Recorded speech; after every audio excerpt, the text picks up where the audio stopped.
Hello dear student, welcome to Anuj Dynamic Coaching Classes. I am Arjun sir. प्यारे बच्चों, आज के इस वीडियो में ट्रिग्नोमेट्री के कुछ फार्मूले को समझेंगे, जैसे कि हाइपोटेनस, बेस, परपेंडिकुलर। हाइपोटेनस को हम लोग हिंदी में कर्ण बोलते हैं, बेस को आधार बोलते हैं, परपेंडिकुलर को लंब बोलते हैं। इन सभी को लेकर बोर्ड एग्जाम में क्वेश्चन पूछे जाते हैं और फार्मूले भी पूछे जाते हैं। तो बहुत ही सिंपल इसका स्टेप है। तो इस स्टेप को आपको समझना है और फिगर को भी समझना है। अगर आप हमारे वीडियो से फिगर समझ गए तो आपको ट्रिग्नोमेट्री में प्रॉब्लम कभी नहीं आएगी। तो चलिए सबसे पहले हम राइट एंगल लेते हैं, जिसको हम हिंदी में समकोण त्रिभुज बोलते हैं।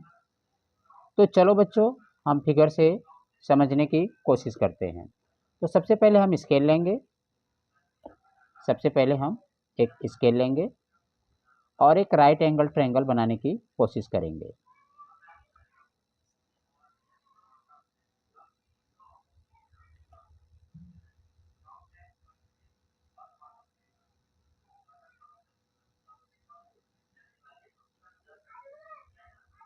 ये हमारा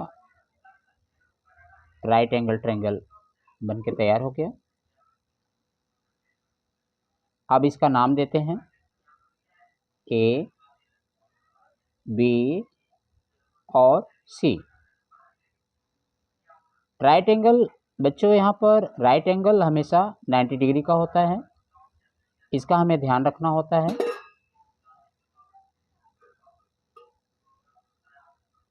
ये 90 डिग्री, 90 डिग्री के ठीक सामने वाला, 90 डिग्री के ठीक सामने वाला हमेशा हमारा हाइपोटेनस होता है। 90 डिग्री के ठीक सामने वाला हमेशा हमारा हाइपोटेनस होता है, जिसको हम हिंदी में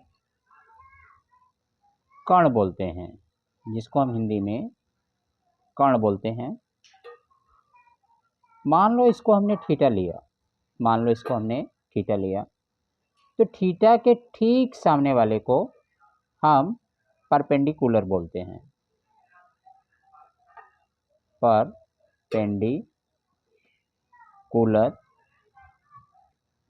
बोलते हैं। इसको हिंदी में लंब कहते हैं। इसको हिंदी में लंब कहते हैं।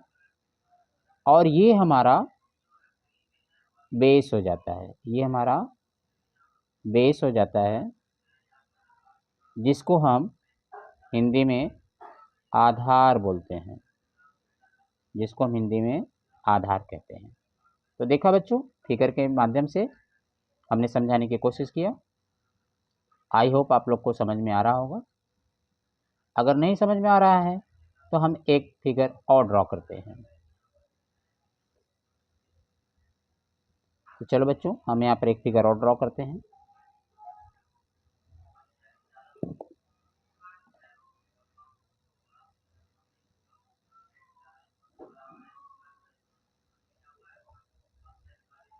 ये हमारा राइट एंगल ट्रायंगल बन के तैयार हो गया,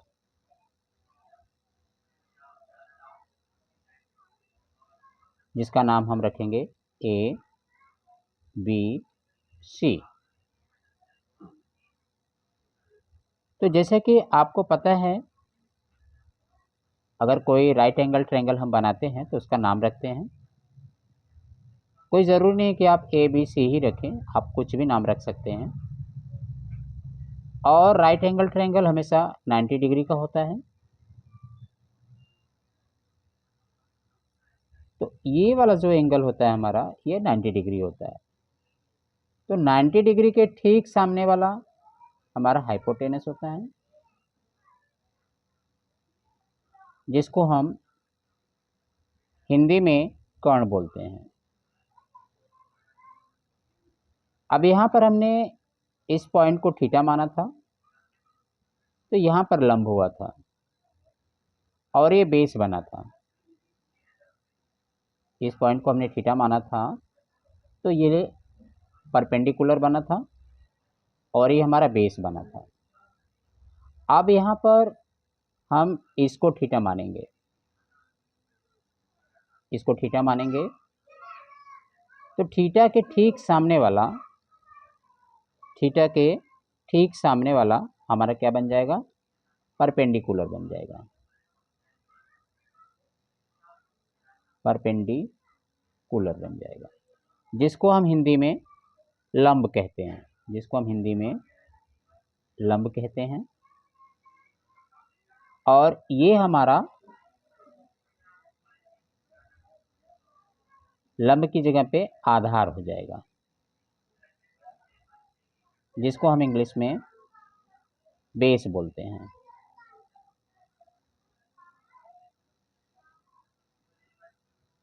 देखा बच्चों, कितना आराम से हमने बनाया।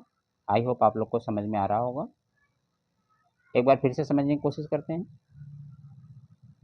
अगर कोई राइट एंगल ट्रायंगल होता है तो वो हमेशा 90 डिग्री का होता है, जिसका हमको नाम शो करना रहता है। जैसे कि हमने शो किया ए बी सी, आप कोई भी नाम शो कर सकते हो, कोई कंपलसरी नहीं कि आपको यही नाम शो करना है।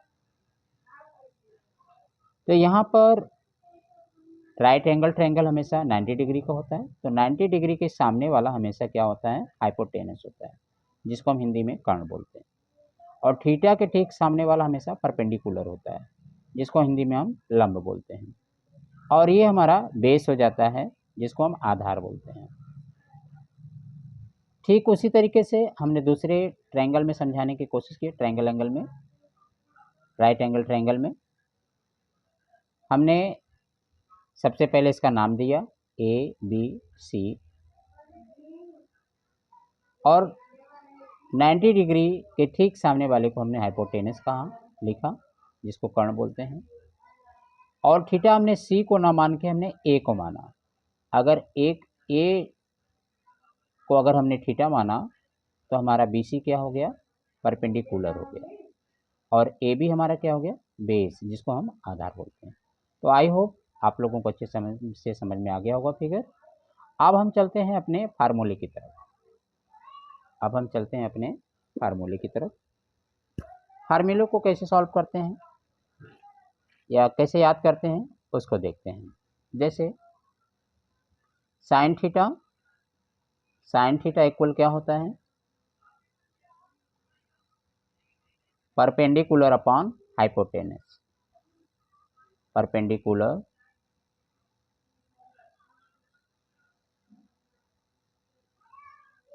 Upon hypotenuse.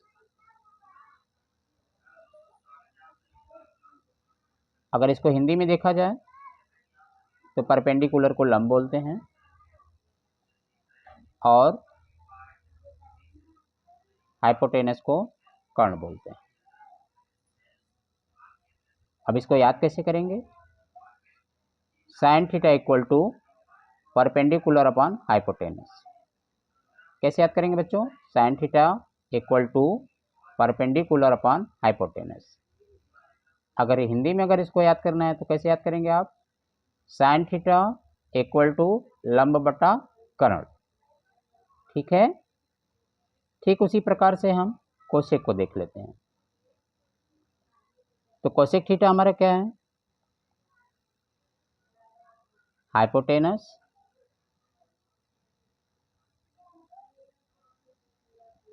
Upon perpendicular.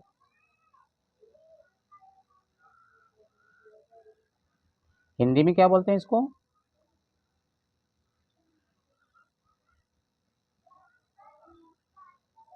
कर्ण बटा लंब।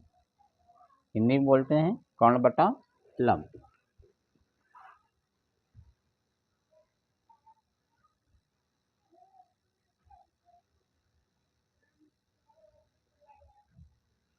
कर्ण बटा लंब, हिंदी में बोलते हैं कर्ण बटा लंब। अब आगे हम देखते हैं cos theta. Cos theta, cos theta को हम इंग्लिश में बोलते हैं base upon hypotenuse.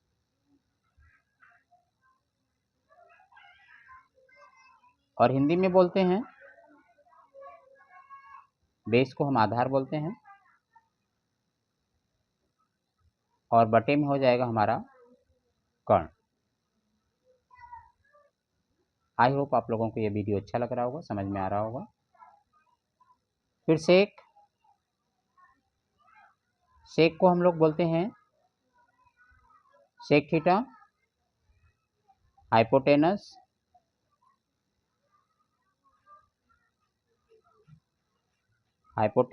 Upon base, hypotenuse upon base. इसको हिंदी में बोलते हैं कर्ण अपॉन आधार। ठीक उसी प्रकार से हमारा tan, tan theta equal to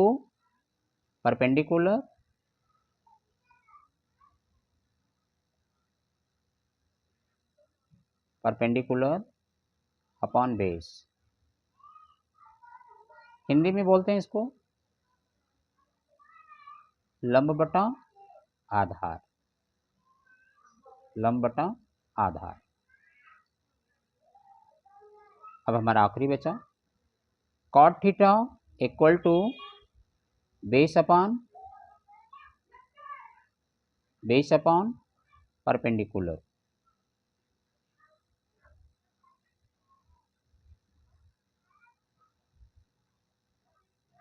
इसको हिंदी में बोलते हैं आधार बटा लंब, आधार बटा लंब। तो चलो बच्चों, इसको एक बार हम लोग याद करने की कोशिश करते हैं, इसको कैसे लर्न करेंगे।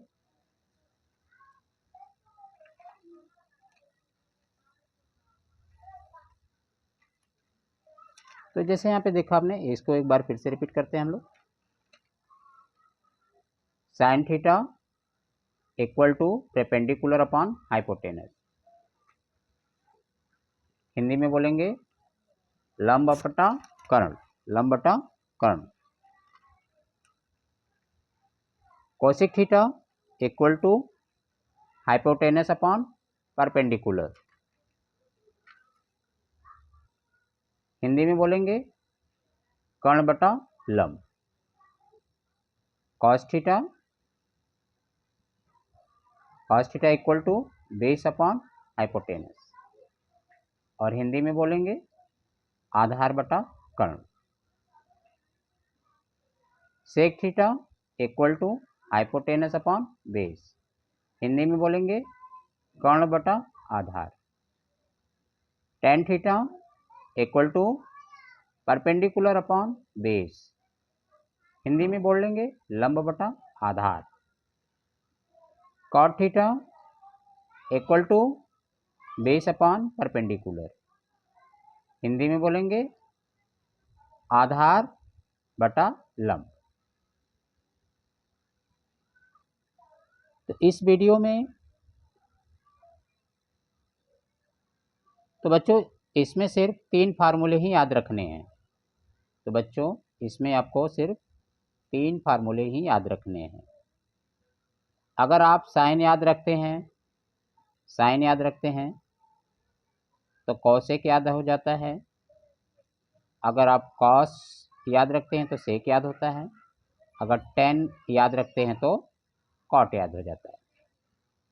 अगर कोई पूछता है आपसे साइन थीटा इक्वल टू क्या, तो आप बताएंगे sine theta equal to perpendicular upon hypotenuse. Cos theta equal to hypotenuse upon perpendicular. ठीक है, इसमें 3 ही आपको मेन इंपॉर्टेंट है। 3 अगर आपने याद रखा तो आपको सारे बेस फार्मूले क्लियर हो जाएंगे। तो आई होप ये वीडियो आपको अच्छा लगा होगा।